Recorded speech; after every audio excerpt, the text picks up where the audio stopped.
Are we ready to start questions? Yes, we are definitely ready to start questions. That was a good talk. All right. Our first question is: It is clear Erica went out of her way to ruin this dinner. Why do you think James cut her off from speaking but didn't ask her to step outside and leave?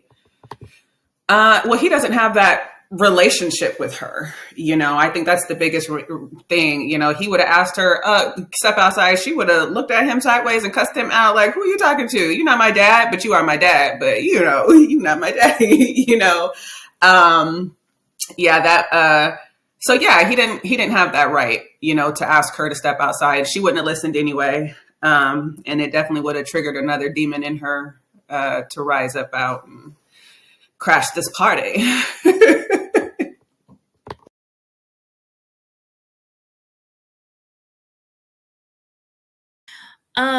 I agree. He ain't running things like that. It'd be kind of like, she'll say something. It's like, okay, like, who are you? What? Oh, you got something to say now? Like, you went my whole childhood without saying anything, and now you want to say something. So, and he knows that. He knows that, and she knows that, and so he did what he thought would be best. Like, oh, well, let me try and change the subject. So I think, yeah, that's why she wouldn't have listened to him no way. Even if he was to try to cut her off and be like, "Hey, stop it! Blah blah blah. Come here, come outside, talk to me real quick." She would have did something else even more outlandish because she was on a full 10 that night, a full 10. So I agree. I don't think that James telling Erica, step outside now, like that's something you can only do with a person who respects you. That's the reason why, like my mother, I love her dearly, but she became a school teacher later in her life. And I said, no, Mom, you're going to be dealing with, kindergartners and first graders, and they can be a little different, to deal with. She was like, and I ain't not going to put up with no child talking to me crazy, because I ain't going to put up with that disrespect for my own grandkids, my grandkids. No. And I said, Mom, these aren't your grandkids, and these kids don't know how you play. And some children, they don't come from homes where, Timmy put that down and they listen. I'm trying not to be upset, but I'm like, my cat is going through my recycling right now. Okay. Jesus. Who is it? Okay. But there are children where it's like, you tell Timmy to put it down and Timmy's like, oh, word? You want me to do what? Timmy becomes a demon. So, James doesn't have it like that with Erica. They don't have that relationship or that bond where he can say that's enough. And she's like, because of her respect for her father, she'll listen. She has no respect for him. She hates him. So no, even if he would have, she would have laughed. She would have laughed. And at that point, she probably would have even, thrown some wine or some liquor in his face.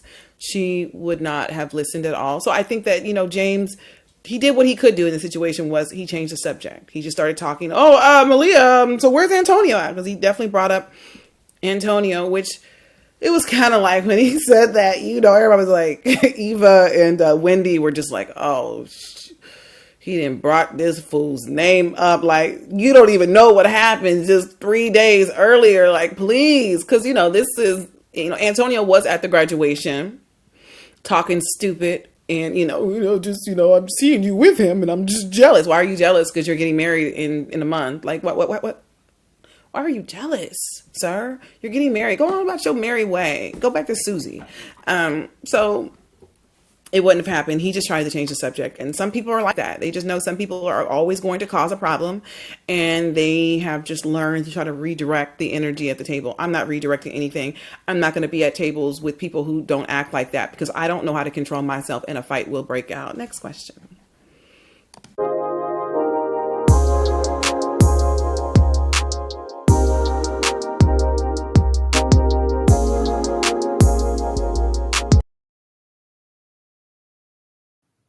okay. Erica really had the nerve to say to her friend, some family they are, because she was not invited to Veronica's wedding. Why does she play victim when she tries to ruin everything around her? Do you think she would try and ruin her wedding too? Yes, that's Erica. That's Erica being Erica. That's what Erica does. Um, I don't know. I when I was reading the book, I'm like, why did she acts up? And after this big old fight breaks out, and everybody's beat up, throwing chairs, ripped clothes, and all this other stuff, and then like, while I'm grateful, and it gave us the readers a little bit of perspective. Erica and her dad had this moment, but it's like, what does any of that have to do with you coming to Malia's dinner and cutting the hell up? Now after you get beat the hell up and you all toe up, you want to cry. No, because you were never there for me. Okay, ma'am, but what does that have to do with Malia? And so yeah, I kind of felt like that. I'm like, you want to play the victim, and I mean, she was really pushing it, from the sex toys to the your shop ain't crap, or I guess vanilla. Talking about she gonna do Chan, and everybody know Malia don't play about Chan. If anything, that's probably what kickstarted this fight. She said the trigger word, brother Chan. Like, oh, go time. And so she was really, really pushing it. It's not like, oh, she said something inadvertently and Malia just was already having a day and snapped on her. No, she just kept. Malia walked away. She removed herself from the situation. And Erica taps her homegirl like, okay, watch this. And goes out there to go mess with her some more. So every piece of violence that happened against her, she definitely earned. There was not Malia was out of line, Wendy was out of line, Eva was out of line. Nobody was out of line. This girl went out of her way to be to be a butthole. So I wouldn't have invited her either. I wouldn't invite her to anything. She wasn't invited to this, and she showed up. She's probably still going to go to Veronica's wedding and act up too. She wasn't invited. She'll be there. She'll be at the wedding.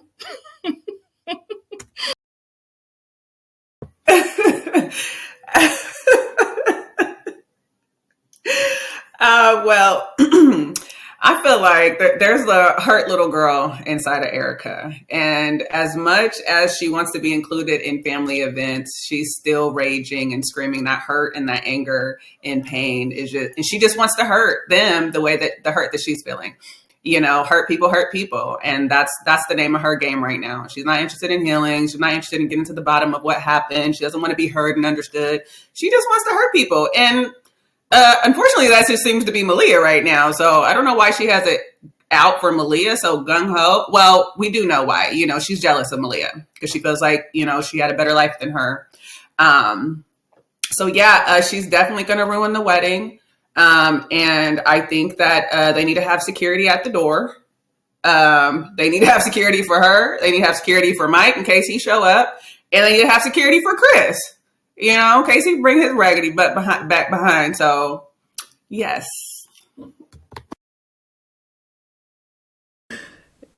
You guys are both right. I think that I've always wondered that too about people. They go out of their way to cause problems. They sabotage themselves and they play victim, and then they don't know why people want to be around them. Who wants to be around somebody who's acting this way? Who wants to be around somebody who goes out of their way to lash out at other people?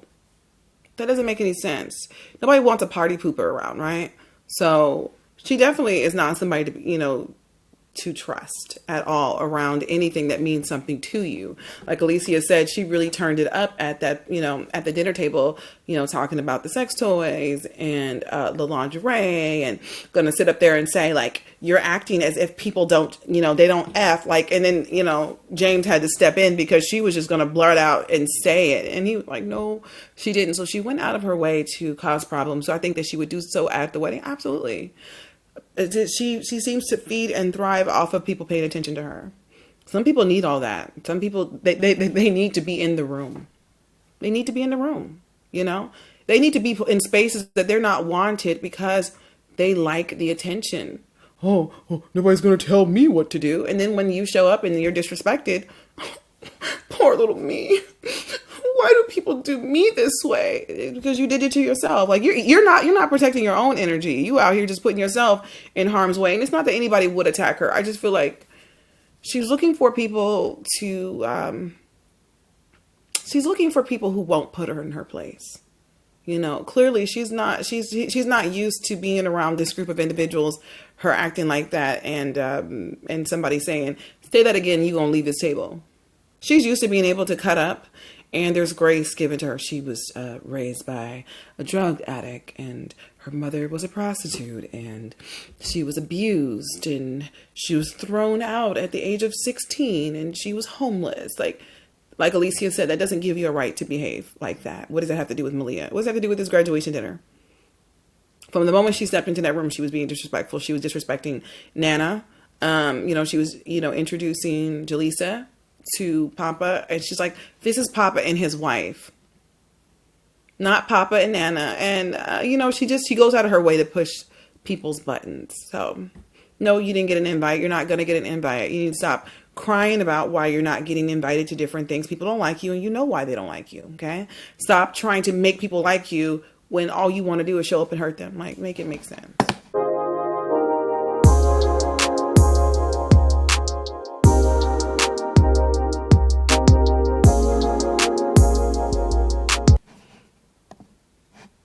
So the next question is mine. Just waiting for my screen to want to reload. It says, when the topic of Veronica's wedding came up, Malia seemed to make it about herself and her pain instead of sharing in her sister's joy. Do you think that she is jealous that it is her little sister getting married and not her? And I've had people, ask me this question. They're like, do you think that there could be some jealousy there? Do you think that Malia is feeling the pressure? I think Malia is, again, she want her money, baby. To know that this big extravagant affair is getting ready to take off in the next, week or two. And it's like, but we haven't had a family conversation. Nobody has said nothing to me about how we gonna get my money back. And Veronica still doesn't know that a good portion of this wedding was funded by the money that Frank stole. So I think that every single time that, yes, Veronica's, my Valentino dress. I mean, if anybody knows anything about Valentino, baby, that's money. Thousands upon thousands of dollars for this. This ain't like, she went down to Davis Bridal and got a little dress for, $1,000, $1,500. No, baby, we talking about somebody could have easily dropped $20,000 on that dress. When you think about, okay, I got people coming after me. I have my credits messed up because I wasn't able to pay the people that needed to be paid in a certain amount of time. I lost the space. I ordered inventory. And what are you supposed to do with this extra inventory that you ordered to go into a spot? And you're trying to make it fit between two stores now. Make it make sense. So I don't think that Malia is jealous. I had somebody who was like, maybe she's a little bit jealous. Malia's a baddie. If she wants to be married, all she has to do is go out there and put herself on the market, and somebody's going to be like, well, I want to be with you. I feel like her decision to stay single has never been because nobody wants her. Her decision to stay single was like, I haven't found anybody that I felt like I really connected to. If you want to just be married for the sake of being married, then do so. But then when you find yourself unfulfilled by the person that you lay next to every night, then why? Because you just chose somebody for the sake of having something. Be intentional about the people that you choose, not just in relationships, even with friendships. You got to be intentional. We have so many people who think it's just such a flex to have a ring. Come on. The flex that you want to have is being a couple who gets together, who gets along, who respects each other and allows the other one to breathe. That's a flex. A piece of paper or a piece of metal on your finger, that's not the flex. Being happy is the flex. Growing up, we had all these people, who were in marriages and everybody was just miserable. And I was like,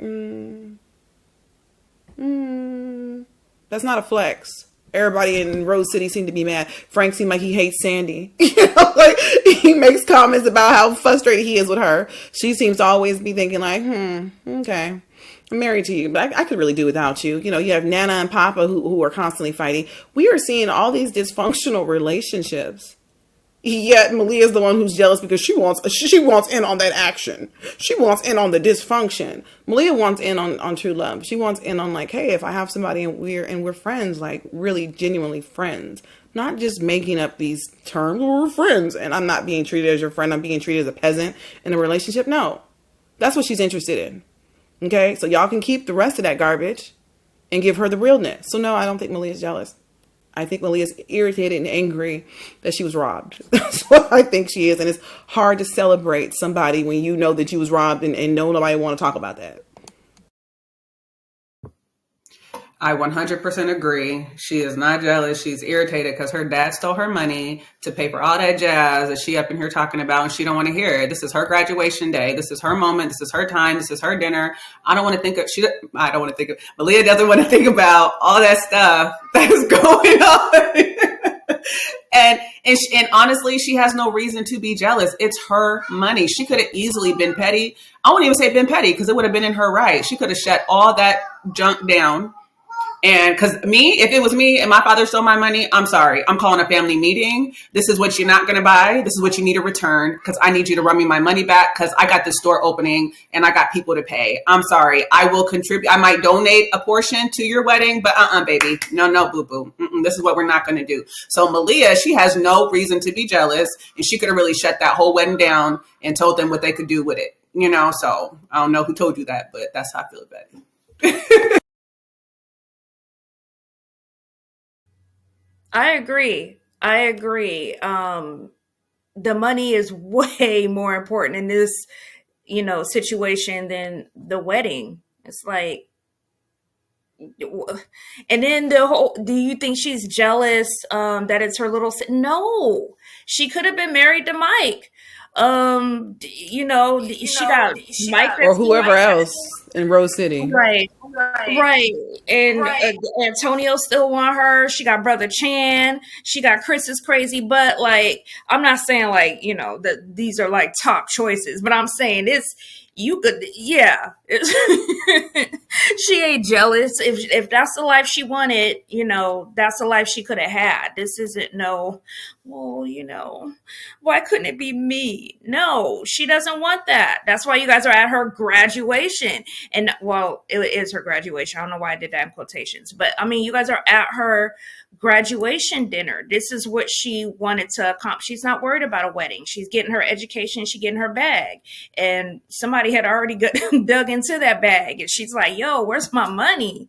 Like, no, yeah. So no. She ain't jealous of her sister or whatever. She just got, more important matters on her mind. And like you said, Kyrie, it's not about her sister and the wedding or whatever. I mean, no, this is about Malia. This is Malia's day. This is her graduation. This is something that's important to her. And, you Negroes show up and just fall in line. And yeah, we definitely would have had a family meeting, not at the dinner, but, like, hey, how long y'all going to be in town? Because, a couple days from now, we need to have this sit down and figure this out. This girl's talking about getting a Valentino dress and all this other stuff and the bells and whistles. And it's like, no, there's some money that needs to be thrown this way first. So, no, I don't think she's jealous of her little sister. At all. Girl, when you said that somebody dug in the bag, I was like, baby, you're right. They dug in the bag. And I feel like the reason why she is so irritated, there's not been a formal conversation about this. And that's one thing I do hate about being around certain people and certain families, that when stuff is wrong, there's no formal conversation about, hey, this happened. This should not have happened. What happens is, we'll just put it behind us and everybody will get over it. Can I tell you a secret? Nobody gets over it. They don't. I know for one, I don't get over it. I can keep this playing out as long as you can. Like, call it petty if you want to. I don't care. I think the stage in our lives where it's just kind of like, it'll work itself out. It doesn't. And I think that that's why it's so painful for her in this moment. And I don't think she's making it about herself, because if she made it about herself, she'd have jumped on top of that table and slapped Frank, with a candle, pushed him out of his chair, told Nana about herself, gave Sandy a taste, then turned around on, Jaleesa and Erica and jumped on them like a parachute baby and just was on them, So she didn't make it about herself.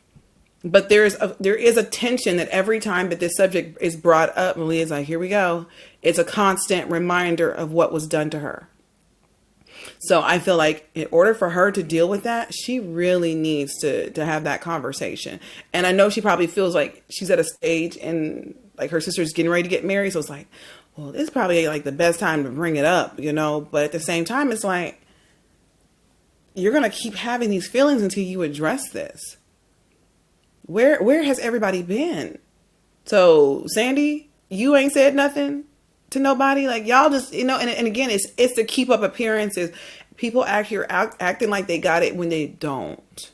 You know, I was talking to somebody last week and we were, this lady was saying, you know, some of these people who live out this way, they're kind of like a little snobbish because they live in $1 million homes and, you know, they feel like they're rich. And I'm like, $1 million home ain't even being rich no more.